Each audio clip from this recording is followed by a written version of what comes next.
إن الحمد لله نحمده ونستعينه ونستغفره ونعوذ بالله من شرور أنفسنا ومن سيئات أعمالنا. من يهده الله فلا مضل له ومن يضلل فلا هادي له. وأشهد أن لا إله إلا الله وحده لا شريك له، وأشهد أن محمدا عبده ورسوله. يا أيها الذين آمنوا اتقوا الله حق تقاته ولا تموتن إلا وأنتم مسلمون.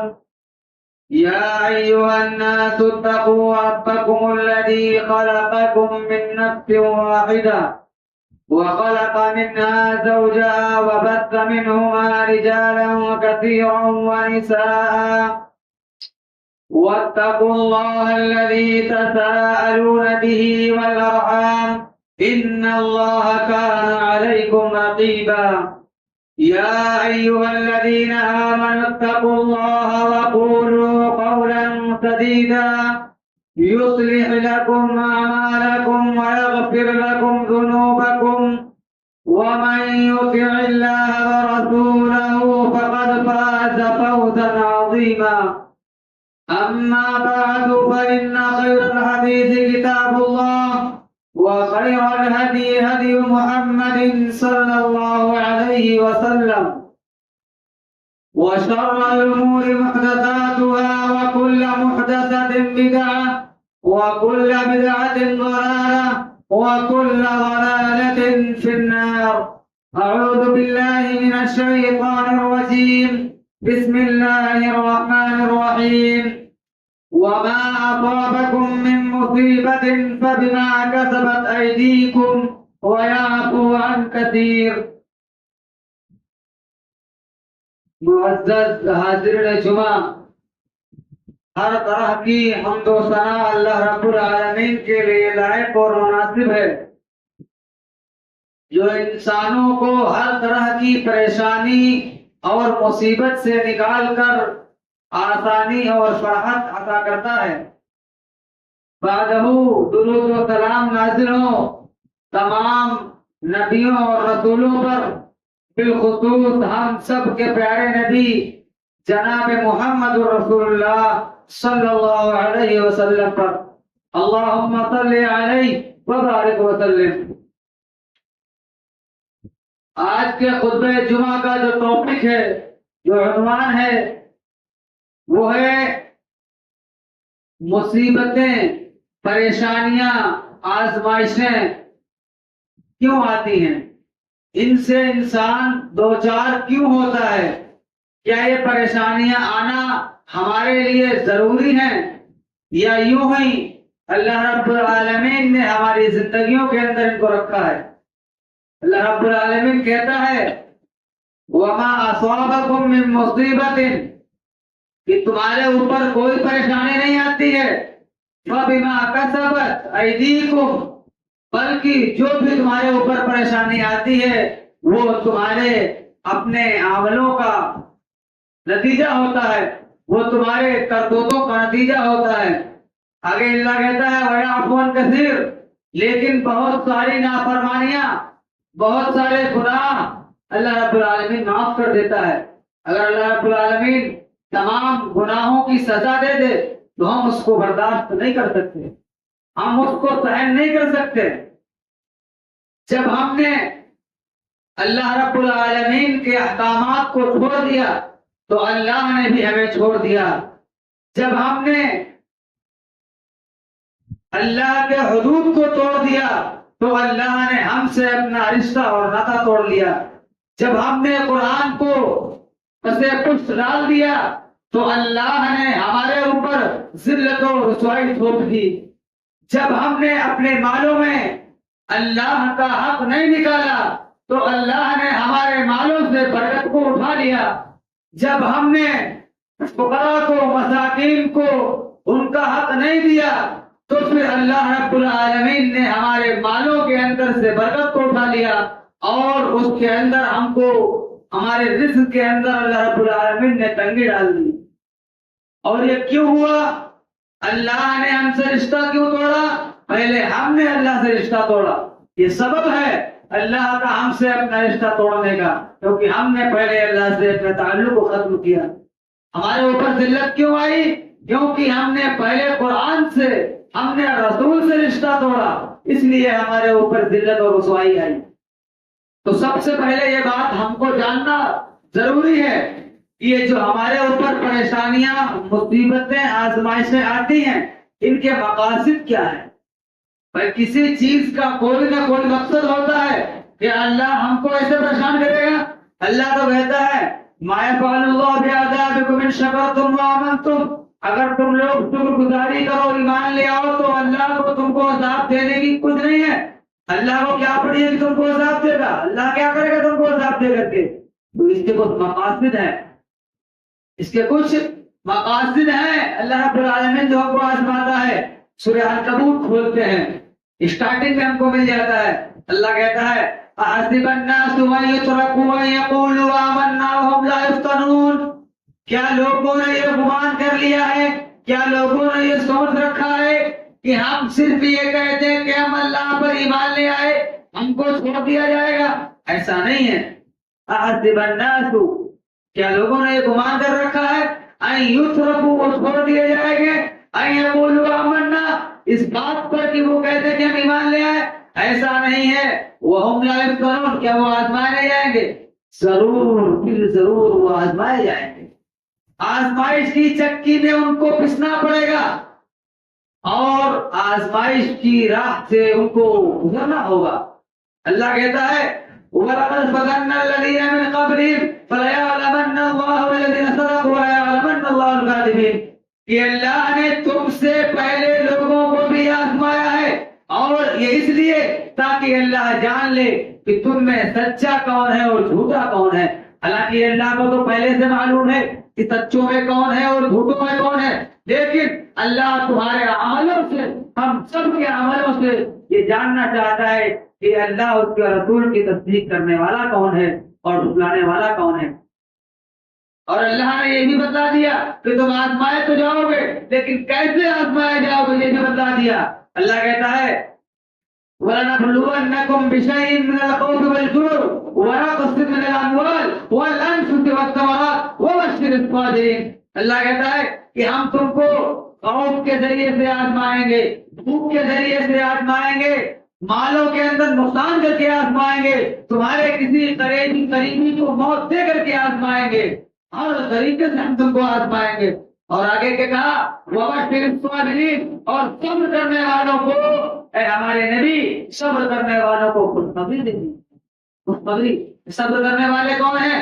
الَّذِينَ إِذَا أَصَابَتْهُم مُّصِیبَۃٌ، جب بھی ان کو کوئی مصیبت پہنچتی ہے، جب بھی ان کو کوئی پریشانی پہنچتی ہے، جب بھی یہ کسی مصیبت میں گرفتار ہوتے ہیں، جب بھی ان کو آزمایا جاتا ہے، ان کی زبان پر ایک ہی کلمہ ہوتا ہے، ایک ہی کلمہ ادا کرتے ہیں اپنی زبان سے، انا للہ و انا الیہ راجعون، کہ ہم تو اللہ کی امانت ہیں، ہم اللہ کے لیے ہیں اور ہم کو اللہ کی جانب لوٹ کر کے جانا ہے.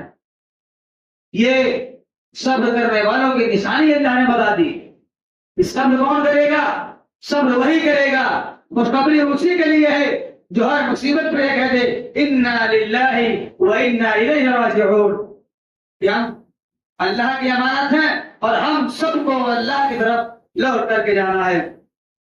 تو پہلا سبب کیا ہے، پہلا مقصد کیا ہے؟ آزمائش، مصیبت آنے کا مقصد یہ ہے کہ اللہ ہم کو آزمائے، اللہ ہم کو آزمائے، اللہ ہم کو پرکھے. ارے ہم تو ہم ہیں، صحابہ کرام کو اللہ نے آزمایا، ان کے تقوی کو اللہ نے آزمایا. کیا کہا؟ اولئک الذین امتحن اللہ قلوبهم للتقوی، اللہ نے صحابہ کرام کے دلوں کے تقوی کا امتحان لے لیا، تو ہم کو بھی آزمایا جائے گا. وہ صحابہ کرام تھے جنہوں نے اللہ اور اس کے رسول کی ایک آواز پر اپنی جانیں گنوا دی، اپنے مال کو چھوڑ دیا، اپنی اولاد کو چھوڑ دیا، اپنی بیویوں کو چھوڑ دیا. ان کو بھی آزمایا گیا، جبکہ ان کے ایمان کی شہادت تو قرآن نے دی ہے فَإِنْ آمَنُوا بِمِثْلِ مَا آمَنْتُمْ بِهِ، تو ان کو بھی آزمایا گیا، تو ہم کو بھی آزمایا جائے گا. اور ہر آدمی کو اتنا ہی آزمایا جائے گا جتنی وہ طاقت رکھتا ہے. طاقت سے بڑھ کر اللہ کسی کو نہیں آزماتا. اللہ کسی پر ظلم نہیں کرتا لیکن آزماتا ضرور ہے. اور یہ بھی یاد رکھیں کہ آپ جتنا اللہ کے قریب رہیں گے اللہ کی آزمائشیں آپ کے پاس آتی رہیں گی. آپ سونے کو دیکھیے, سونے کو ایک سونار اس کو اوریجنل بنانے کے لیے, اس کو قیمتی بنانے کے لیے آگ میں تپاتا ہے, تو ہم کو تپنا تو پڑے گا. اللہ کے یہاں اگر ہم اپنے قدر و منزلت بڑھانا چاہتے ہیں تو ہم کو تپنا تو پڑے گا, ہم کو مصیبتوں اور آزمائشوں کو سہنا تو پڑے گا. اسی طریقے سے دوسرا مقصد کیا ہے؟ دوسرا مقصد یہ ہے یہ پریشانیاں, یہ مصیبتیں ہم پر جو آتی ہیں یہ سزا کے طور پر آتی ہیں, یہ سزا کے طور پر آتی ہیں. قرآن مقدس کا مطالعہ کریں, دیکھیں, پڑھیں, سمجھیں تو ہم کو پتہ لگے گا کہ اللہ نے قرآن مقدس کے اندر مختلف قوموں کا ذکر کیا ہے. قوم عاد کا ذکر کیا ہے, قوم ثمود کا ذکر کیا ہے, فرعون کا ذکر کیا ہے, قارون کا ذکر کیا ہے, نمرود کا ذکر کیا ہے, لوط علیہ السلام کی قوم کا ذکر کیا ہے. ساری قوموں کو اللہ نے بتایا ہے, اور صرف قوموں کا ذکر نہیں کیا ہے بلکہ ان کے ساتھ کیا ہوا, ان کے احوال, ان کے حالات سے بھی اللہ نے ہم کو آگاہ کیا ہے. كذبت ثمود وعاد بالقارعة فأما ثمود فأهلكوا بالطاغية. عادیوں نے, قوم ثمود نے قیامت کو جھٹلایا. فأما ثمود فأهلكوا بالطاغية, تو ہم نے ثمود کو زوردار آواز سے ہلاک کر دیا. وأما عاد فأهلكوا بريح صرصر عاتية, اور قوم عاد کو ہم نے کیا کیا, زوردار آندھی چلائی, زوردار ہوا چلی, اور اس زوردار ہوا کے ذریعے سے قوم عاد کی ہوا اٹھا دی ہے. سخرها عليهم 7 ليال و8 أيام حسوما فترى القوم فيها صرعى كأنهم أعجاز نخل خاوية. یہ عذاب کیسا تھا, یہ عذاب کیسا تھا؟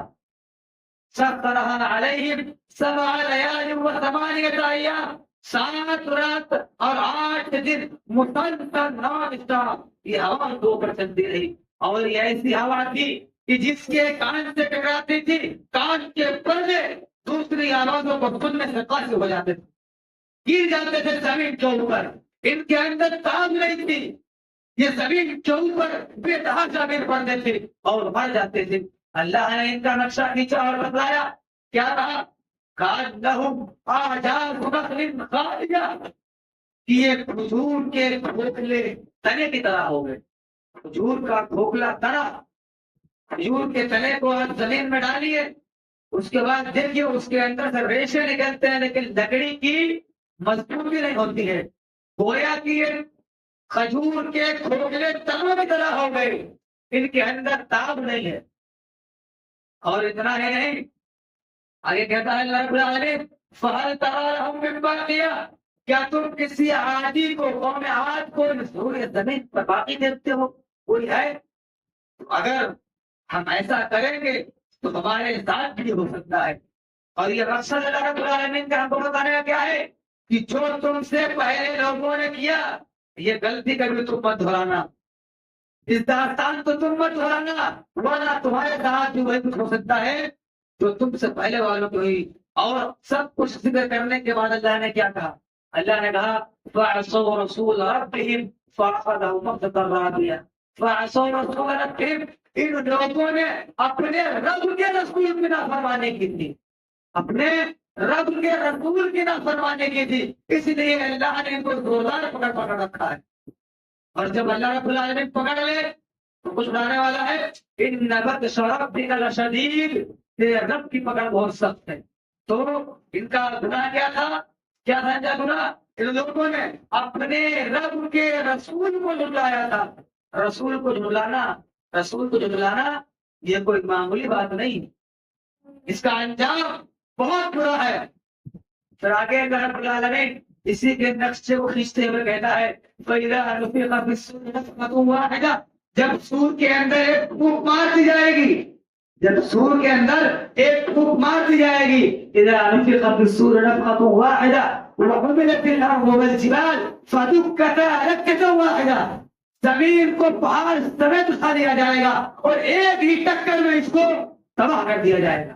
ایک انکار کر اس کو تباہ کر دیا جائے گا. اور اسی کا انکار قوم سمود نے کیا تھا, قوم عاد نے کیا, اسی کا انکار کیا تھا. حاقہ کو پڑھیے, روم کے کھڑے ہو جاتے ہیں, دل پہ ڈھانچہ رونے لگتا ہے, آنکھیں تو روتی ہی ہیں, دل تو روتا ہے.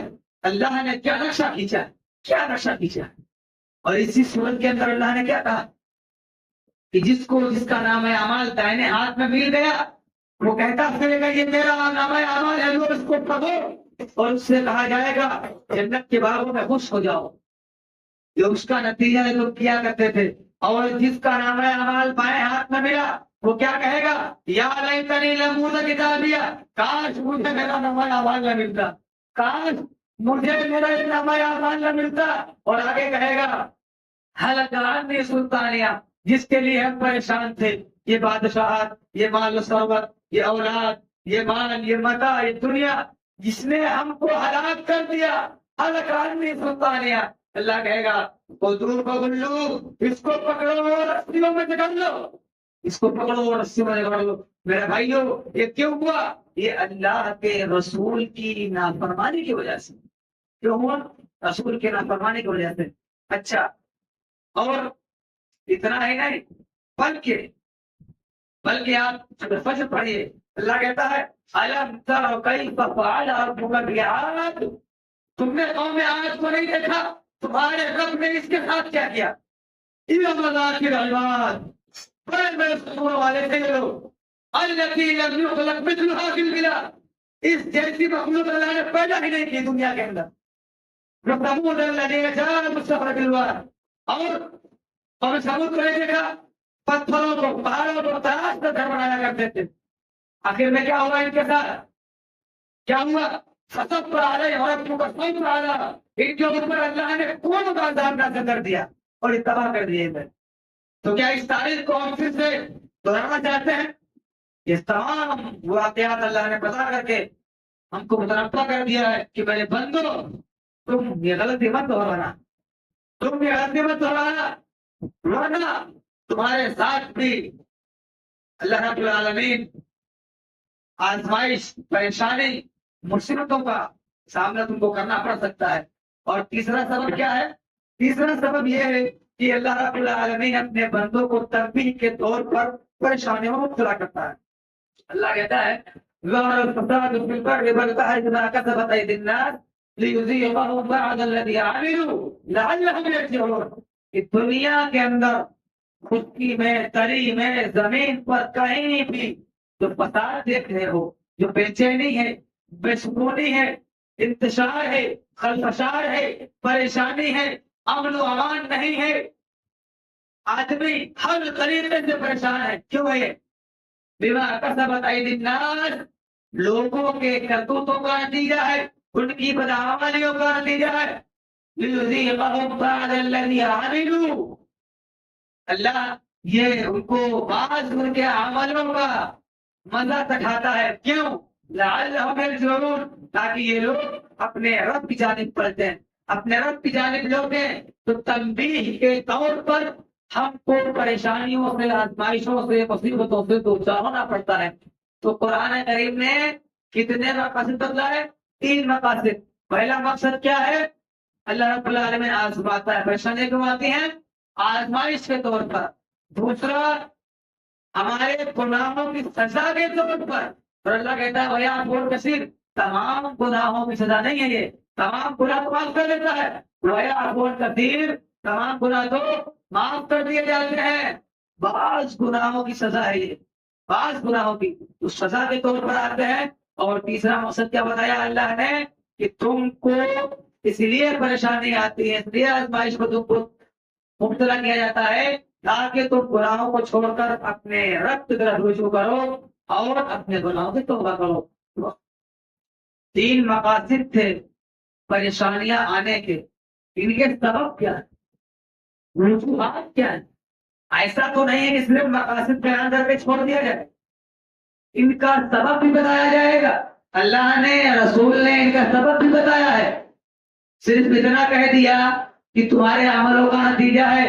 ارے ہم کو پہلے خبر تو ہونی چاہیے کہ ہمارے کون سے عملوں کا نتیجہ ہے, تو اس کو بھی اللہ نے ہمارے نبی نے بتایا ہے دین کے اسباب کیا ہے. یاد رکھنا چاہیے کہ جب بھی آج دیکھیں کاروبار کے اندر پریشان ہے, مال کے اندر پریشان ہے, ہر تیسرا آدمی اپنے کاروبار کو لے کر کے پریشان ہے کہ نہیں ہے؟ ہر تیسرا آدمی, 1 2 3 آدمی کو اکٹھا کریے, 1 2 3 ہر تیسرا آدمی اپنے ذریعے معاش کو لے کر کے پریشان ہے. لیکن یہ کبھی غور کیا ہے اس کے سبب کیا ہے؟ اس کا سبب یہ ہے. اور دیکھیے صرف پریشانی ملک کے اندر بدامنی, بے سکونی, اور اتنا ہے نہیں بلکہ بے سکونی اتنی بڑھ گئی ہے کہ اولاد باپ کا, اولاد والدین کا حکم ماننے کو تیار ہے, اور والدین ان کے پاس اتنے ذرائع نہیں ہے کہ وہ اولاد کے حقوق کو پورا کر سکے. یہ پریشانیاں ہیں کہ نہیں ہے؟ اس پریشانیوں کو ہم فیس کر رہے ہیں کہ نہیں؟ اس کی وجوہات ہیں. پہلی وجہ کیا ہے؟ جب ہم دین کے اندر اپنی منمانی شروع کرتے ہیں, دین کے احکامات سے ہم کھیلتے ہیں, استہزاء کرتے ہیں. ایسا نہیں ہے کہ جب ہم غیروں کی طرح کھیلیں گے تبھی اس کو کہا جائے گا کھیلنا. کھیلنا اس کو سمجھیے, اللہ نے ہمارے اوپر دن اور رات میں کتنی نمازوں کو فرض کیا ہے؟ 5 نمازوں کو. برابر ہے. اللہ نے ہمارے اوپر دن اور رات میں 5 نمازوں کو فرض کیا ہے. صرف فرض نہیں کیا ہے, ان الصلاۃ کانت علی المؤمنین کتابا موقوتا, وقت مقررہ پر فرض ہے نماز. اب کوئی کہے ظہر فجر کی نماز ہم 6 بجے پڑھیں گے, ظہر کی 2:30 بجے پڑھیں گے, عصر کی 5 بجے پڑھیں گے, مغرب کی 8 بجے پڑھیں گے, عشاء کی 2 بجے پڑھیں گے. کوئی بات ہوتی ہے کیا؟ ارے یہ کھلواڑ ہی تو ہے, منمانی ہی تو ہے. تو جب بھی ہم منمانی کرتے ہیں, جب بھی ہم دین کے احکام سے کھلواڑ کرتے ہیں تو ہمارے اوپر کیا ہوتا ہے؟ اللہ رب العالمین کا عذاب آتا ہے, پریشانیاں آتی ہیں, مصیبتیں ہم کو چاروں طرف سے گھیر لیتی ہیں. تو ہم کو کیا کرنا ہے؟ دین کے احکام کو سمجھنا ہے.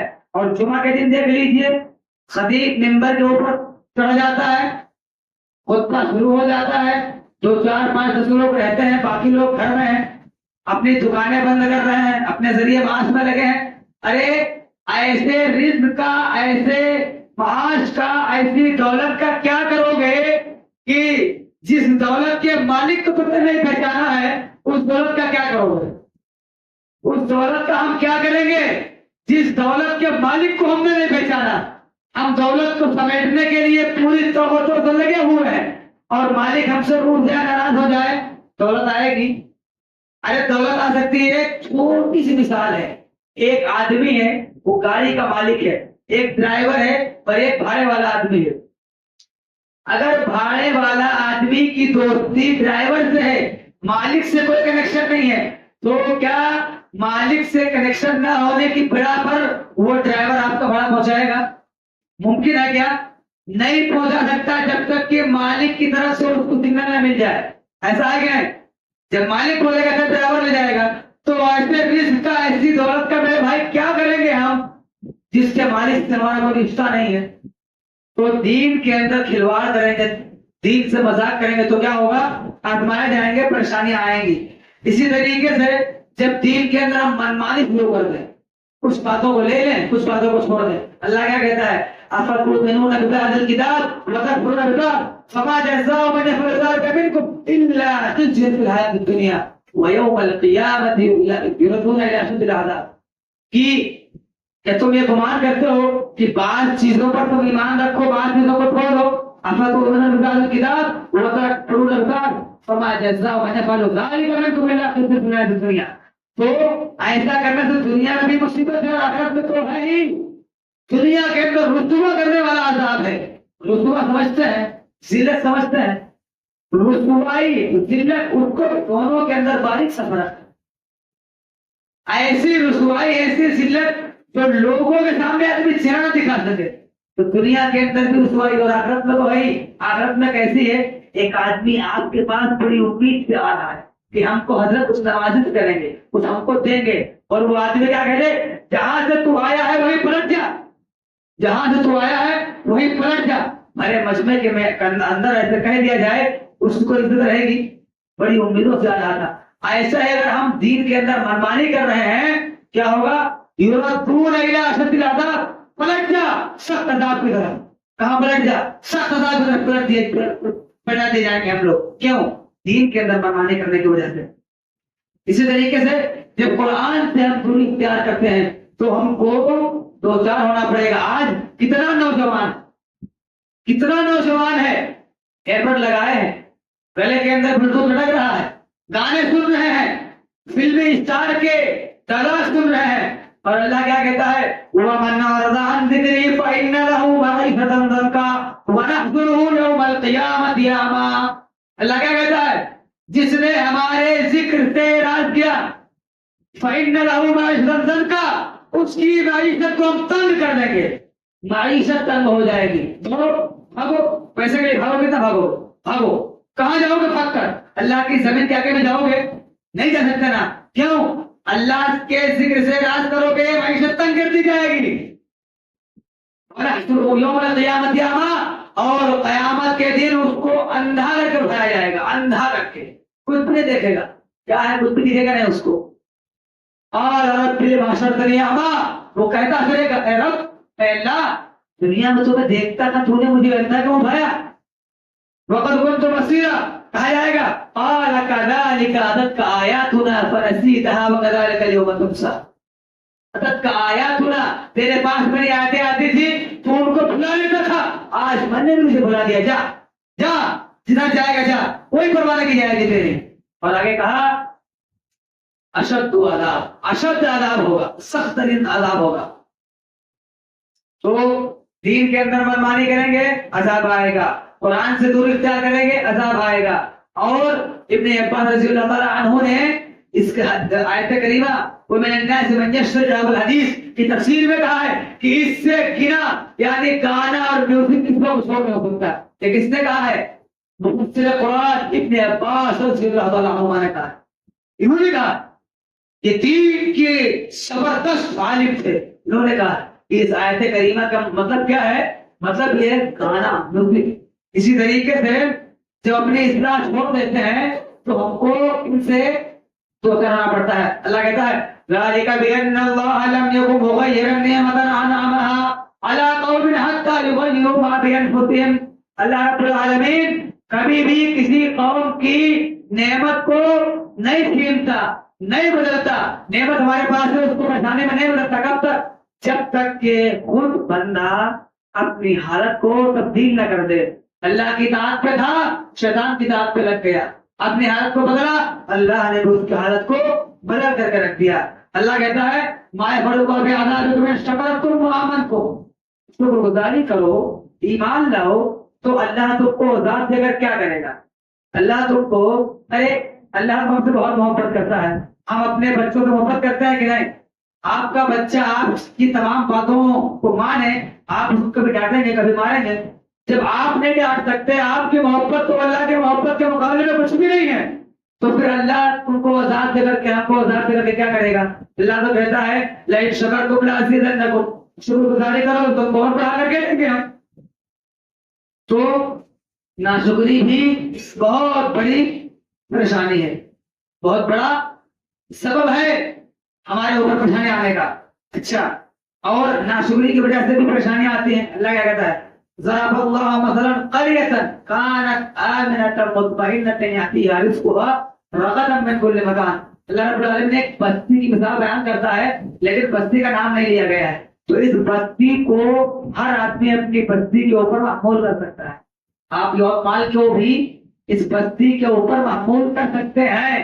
کیا کہتا ہے رب العالمین کہ مثلا قرية كانت آمنة مطمئنة، بہت اطمینان کے ساتھ رہتی تھی. پتا کیا چلا کہ اگر انسان کو اطمینان ہے، انسان مطمئن ہے، تو اس کو اللہ کا شکر ادا کرنا چاہیے. کیوں؟ اطمینان بھی اللہ کی بہت بڑی نعمت ہے. کیا ہے؟ اللہ کی بہت بڑی نعمت ہے. آپ برما والوں سے پوچھئے، فلسطین والوں سے پوچھئے کہ سکون اور اطمینان کی اوقات کیا ہوتی ہے، اس کی حیثیت کیا ہوتی ہے. اطمینان بھی اللہ کی بہت بڑی نعمت ہے.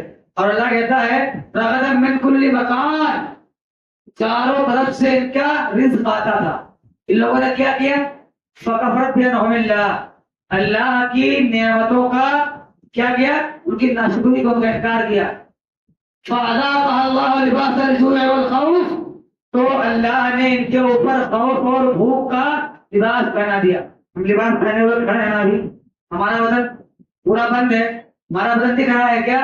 تو اللہ کا مقصد یہ نہیں ہے اس آیت کو بیان کرنے کا کہ تم کو بھوک سے تو ہونا پڑے گا، نہیں، لباس پہنا دے گا. خوف اور بھوک تم کو ڈھانپ لے گی جیسے لباس ڈھانپ لیتا ہے. ہندوستان میں جیتے ہیں، ڈر ڈر کے جیت رہے ہیں کہ نہیں؟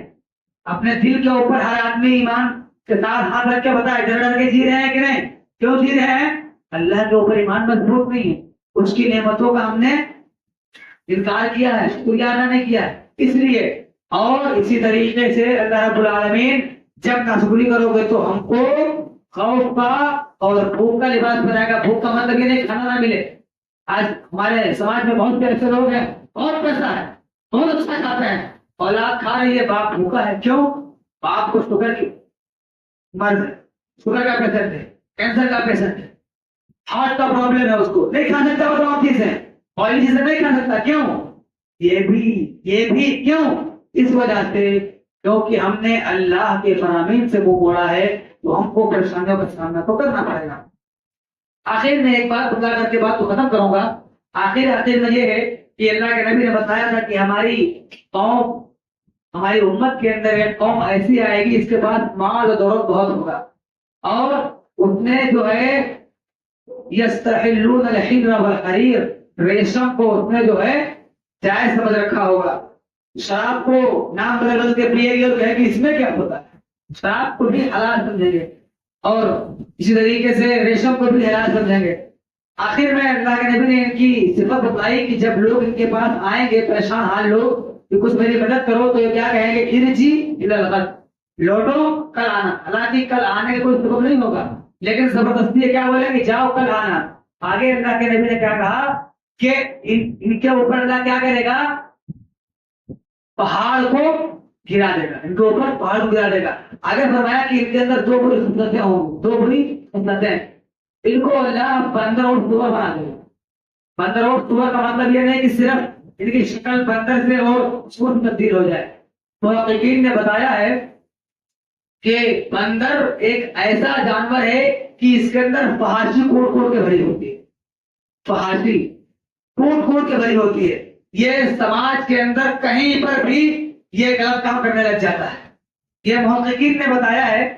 آپ دیکھیے کہ مسلمانوں کے اندر فحاشی ہے کہ نہیں ہے، فحاشی ہے کہ نہیں. ہر آدمی کے ہاتھ میں موبائل ہے، www.com سرچ کرتا رہتا ہے. فحاشی ہے کہ نہیں ہے؟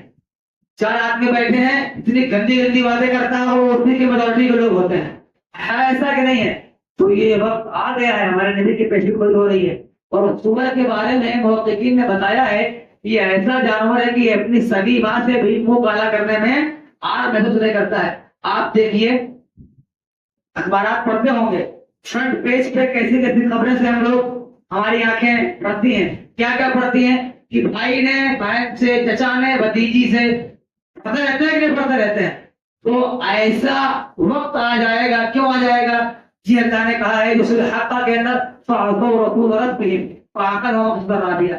ان لوگوں نے اپنے رب کے رسول کو جھٹلایا، تو رسول کو جھٹلانے کا سبب، قرآن سے دوری کا سبب، اللہ سے رشتے کو توڑنے کا سبب، یہ تمام چیزیں جو ہم کریں گے تو پھر ان تمام چیزوں سے ہم کو ٹوکرنا پڑے گا. تو آج ہوتے خلاصہ کلام کیا ہے کہ پریشانیاں آتی ہیں، تین مقاصد ہیں. پہلا آزمانے کے لیے، دوسرا ہمارے گناہوں کو سزا کے طور پر، تیسرا تاکہ ہم کو تنبیہ کی جائے ہم لوٹیں. اور اس کے وجوہات کیا ہے؟ قرآن سے دوری، اللہ سے دوری، رسول کی نافرمانی، اور اللہ کے اپنے مالوں سے اللہ کا حق نہ نکالنا، زکات ادا نہ کرنا، فقراء اور مساکین کو ان کا حق تک نہ پہنچانا. بہت سارے وجوہات ہیں، چند وجوہات کے جو آپ کو سامنے رکھے گئے. خلاصہ کلام یہ ہے کہ پریشانیاں جب بھی آئے اللہ کی طرف رجوع کیا جائے. اور ایک مختصر سی بات بتا کر کے بات کو ختم کروں گا کہ پریشانی، آزمائش اور عذاب میں فرق کوئی واضح دلیل نہیں ہے، لیکن علماء نے قرآن اور حدیث گرو سے بتایا ہے کہ ایک آدمی کے اوپر کوئی پریشانی آئے، پریشانی کے بعد اگر وہ اللہ کی اطاعت میں لگ جاتا ہے تو یہ آزمائش تھی.